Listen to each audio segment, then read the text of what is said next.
하나님의 말씀은 에베소서 3장 2절 한 절의 말씀입니다. 제목은 하나님의 경륜과 섭리입니다.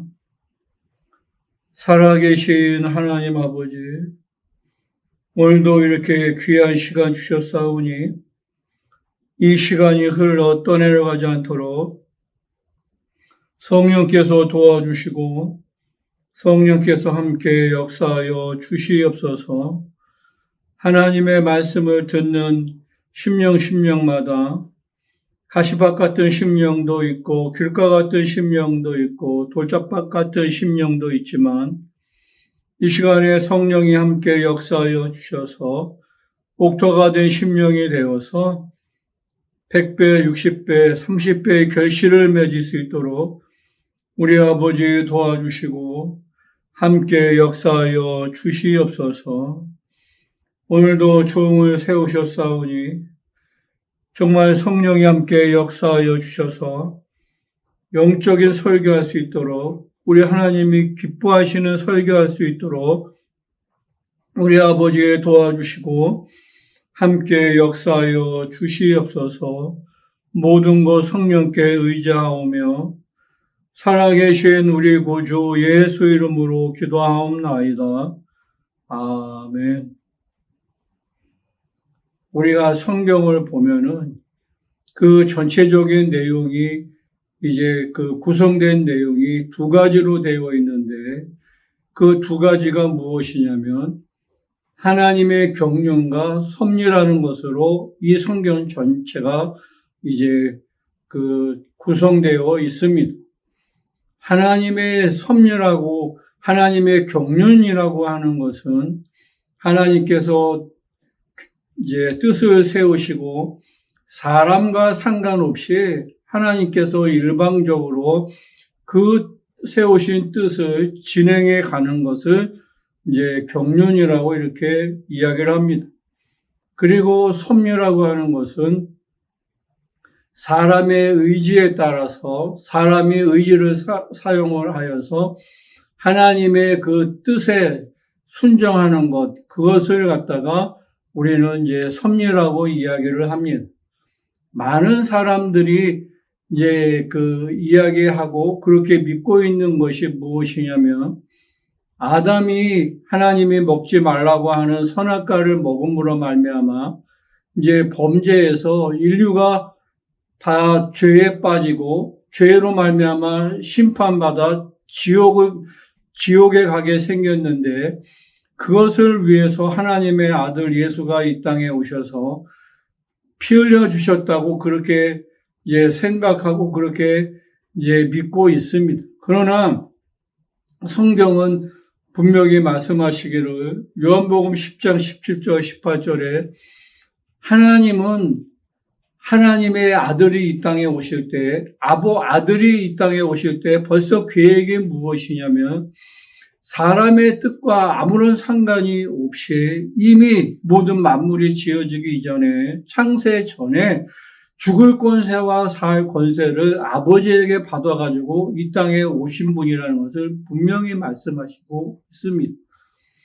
그러니까 아버지가 아들을 위해서 이제 가장 사랑하시는 아들을 위해서 하늘을 지으시고 아들의 나라를 지으시고 아들에게 아버지가 상속하시기를 원하셨지만은 아들은 그것을 아버지의 품속에서 계실 때 그것을 하늘에서 직접 들어가셔서 아들의 나라를 상속받기를 원하지 아니하시고 예수 그리스도의 계획이 무엇이냐면 아들의 뜻은 하나님의 본체이시지만 하나님의 본체이시고 하나님과 동등된 분이시지만 동등된 것을 여기지 아니하시고 이 땅에 육체로 입고 오셔서 종의 형체로 입고 오셔서 십자가에서 죽으시고 또 부활하셔서 하늘에 올라가셔서 아버지가 아들에게 주시고자 하시는 그 아들의 나라를 상속을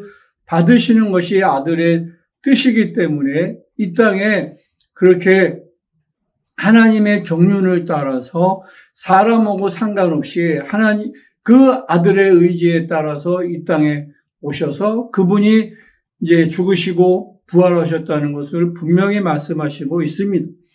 그런데 인류가 아담의 범죄하심으로 말미암아 그 피를 갖다가 이제 십자가에서 죽으시고 그 피를 믿는 사람들, 예수의 피가 모든 죄를 용서하여 주신다는 것을 믿는 그 사람들에게 은혜가 된다는 것을 분명히 말씀하시고 있습니다. 그래서 하나님의 은혜의 경륜에 따라서 그 예수께서 흘리신 그 피로 말미암아 그 피를 믿는 자가 정말 은혜가 된다는 것, 예수의 피가 믿는 모든 인류에게 은혜로 주셨다는 것을 분명히 말씀하시고 있습니다. 우리가 예수가 이 땅에서 흘려주신 그 피를 갖다가 은혜로 받을 때 그것이 우리에게는 이제 그 섭리가 된다는 것을 말씀하고 있어요. 우리가 예수를 믿는데 정말 그 섭리로 받아들이면 위기가 따를 수 있어요. 내가 그 전에 했던 일들에 대해서 또 그 제약을 받을 수가 있습니다. 예수를 믿으면은 과거에 행했던 일들을 끊어야 되기 때문에 또 사회생활 하는데 부담이 될 수 있어요. 위기가 자기에게 또 따를 수 있어요. 그 사회생활 하는데 그 출세하는데 이제 위기가 따를 수 있어요. 그래서 그 위기를 극복하지 못해서 정말 예수를 믿고 천국 가야 되는 것을 알고 있는데도 망설이는 사람들이 이제 실질적으로 많이 있습니다.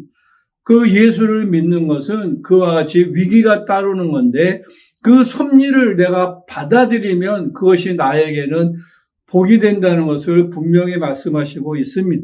우리가 예수를 믿으면 해야 될 일이 많이 있어요. 전도도 해야 되는 것이 나에게 위기가 될 수 있어요. 그 다음에 내가 헌신하는 것도 나에게 정말 부담이 될 수 있습니다. 먼저 그 나라와 그 의를 구하라고 하신 말씀이 이 세상에 먼저 살아야 되는데 나에게 부담이 될 수 있어요. 그래서 내가 그래도 그 말씀 따라서 헌신을 하고 그 말씀 따라 순종해서 정말 사람들이 무시해도 그 예수쟁이라고 하는 그 무시를 당해도 내가 그 무시당해도 그대로 전도하라고 하시는 말씀에 순종하면 내 영혼에는 엄청난 복이 된다는 것을 분명히 말씀하시고 있습니다. 우리가 성경에 보시면 몇몇 그 사람들 중에 정말 목숨을 내걸고 하나님의 섭리에 순종한 사람들이 있어요. 그 대표적인 사람이 누구냐면 마리아예요. 마리아가 어느 날 천사가 마리아에게 와서 이제 너에게 그 하나님의 아들을 잉태하기를 이제 잉태한다는 것을 이야기하니까 어떻게 내가 사내를 알지 못하는데 잉태합니까? 그랬더니 그 천사가 하는 이야기가 하나님의 지극히 높으신 이의 능력이 너를 덮으시고 정말 성령이 함께 하시면 말씀으로 잉태되신다고 이야기를 합니다. 그랬더니 하나님의 아들이 잉태된다고 이야기를 하니까 마리아가 정말 그 아멘을 합니다. 그 마리아는 이미 그 요셉하고 정혼한 그 정혼자가 있어요. 정혼자가 있는데 다른 사람의 애를 뵈면 정말 돌에 맞아 죽거나 아니면은 정말 불살라서 죽는 그러한 그 무서운 그 형벌이 있다는 것을 마리아가 모르는 게 아니에요. 분명히 알면서도 마리아가 그 말씀이 나에게 이루어지사 한다고 아멘을 하니까 정말 그 하나님의 능력이 성령으로 말미암아 말씀으로 잉태되신 예수 그리스도가 이 땅에 오시는데 그 하나님의 약속, 여인의 후손을 통해서 하나님의 아들이 오신다는 그 약속을 성취하신 그 사람이 누구냐면 마리아예요. 우리가 잘 알고 있는 것처럼 아브라함도 분명하게 자기의 그 백세에 하던 아들을 갖다가 이제 하나님이 말씀하시기를 네 아들을 너의 그 백세에 얻은 아들을 모리아 산에 올라가서 정말 그 나에게 번제로 드리라 할 때 아브라함이 왜 고민하지 않았겠어요. 그러나 그렇게 아브라함의 믿음이 분명하게 있기 때문에 죽은 자를 산 자같이 없는 것을 있는 자같이 부리시는 하나님인 것을 믿었기 때문에 분명한 믿음이 있기 때문에 아브라함이 그 말씀에 순종해서 모리아산에서 자기 아들을 정말 이삭을 백세에 얻은 이삭을 번제로 드렸을 때 그 이삭을 통해서 대적의 그 머리를 부수는 예수 그리스도가 오시는 길을 정말 그 길을 따라서 예수가 오셨다는 것을 우리가 알 수 있는 것처럼 우리가 신앙생활 하는 자체가 위기예요. 그런데 그것을 잘 감당하면 정말 우리에게 복이 된다는 것을 분명히 말씀하시고 있습니다. 하나님의 아들이 이 땅에 오신다는 것, 언제 오신다는 것을 알 수가 없어요. 하나님의 그 고난은 재림하고 또 그 심판이라고 하는 그 고난은 하나님에 대한 경륜에 포함되어 있기 때문에 그 경륜에 포함되어 있는 그 사실을 사람들이 자꾸만 알려고 이렇게 이야기를 합니다. 그러나 예수님이 분명히 이야기하신 말씀이 뭐냐면 내가 오는 그 때 재림의 시기는 천사도 모르고 아들도 모르고 오직 아버지만 아신다고 했어요. 그런데 사람들은 이제 그것을 예수 그리스도가 언제 재림하신다고 이야기하고 아니면 다른 사람들이 자기가 재림 예수라고 이야기합니다. 그러나 그것은 하나님의 경륜에 속해 있는 거예요. 근데 사람들은 그것을 하나님의 경륜을 완전히 무시하고 자기네가 그렇게 거짓해서 사람들을 미혹을 해서 믿음에서 떨어지게 하는 일을 하기 때문에 하나님이 절대로 하나님의 경륜에 대해서 예수가 재림에 대해서는 너희가 알 바 아니라고 분명히 그렇게 못을 받고 이야기하신 것처럼 우리는 우리에게 주어진 하나님의 섭리를 우리가 순종하는 그것이 예수를 믿는 사람들의 본분이라는 것을 분명하게 말씀하시고 있습니다. 그러시면서 하시는 말씀이 무엇이냐면 요한복음 14장 1절, 2절, 3절에 너희는 마음에 근심하지 말라. 하나님을 믿으니 또 나를 믿어라. 내 아버지 집에는 거할 것이 많다고 이와 같이 말씀하신 것처럼 우리의 믿음의 소망이에요.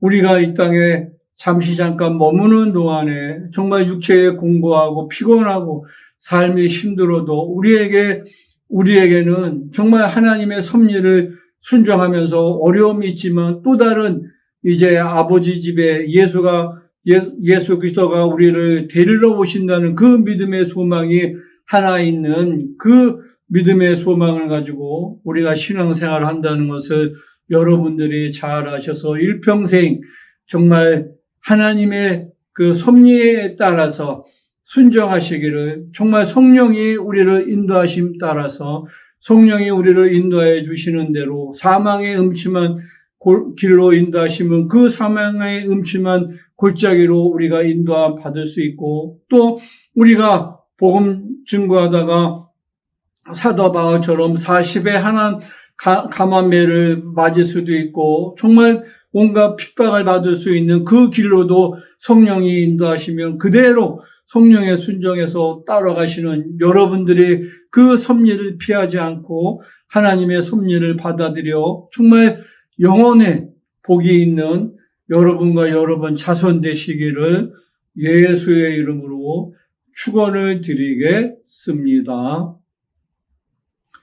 살아계신 하나님 아버지, 잠시 잠깐이면 오실 이가 오신다고 말씀하였사오니 정말 육체가 이 땅에 머무는 동안에 우리에게 주어진 그 섭리를 성령의 인도하심 따라 잘 감당할 수 있도록 우리가 늘 성령 충만할 수 있도록 아버지 도와주시고 함께 역사하여 주시옵소서. 예수가 채찍에 맞으심으로 늘 건강하게 도와주시고 예수가 줄이심으로 부유하게 도와주시고 예수가 징계를 받으심으로 말미암아 늘 우리의 심령에 평안이 있게 도와주시고 예수께서 십자가에서 흘려주신 보혈의 공로로 영혼도 육체도 생각도 늘 거룩하게 도와주시옵소서. 살아계신 하나님 아버지, 종이 증거하는 이 말씀이 성령이 함께하여 주셔서 종이 증거하는 이 말씀이 정말 복음 중재로 쓰임받아 하늘의 별처럼 바다의 모래알처럼 수많은 영혼을 주께로 인도하는 정말 귀한 말씀 될 수 있도록 도와주시기 간절히 원하오며 살아계신 우리 구주 예수 이름으로 기도하옵나이다. 아멘.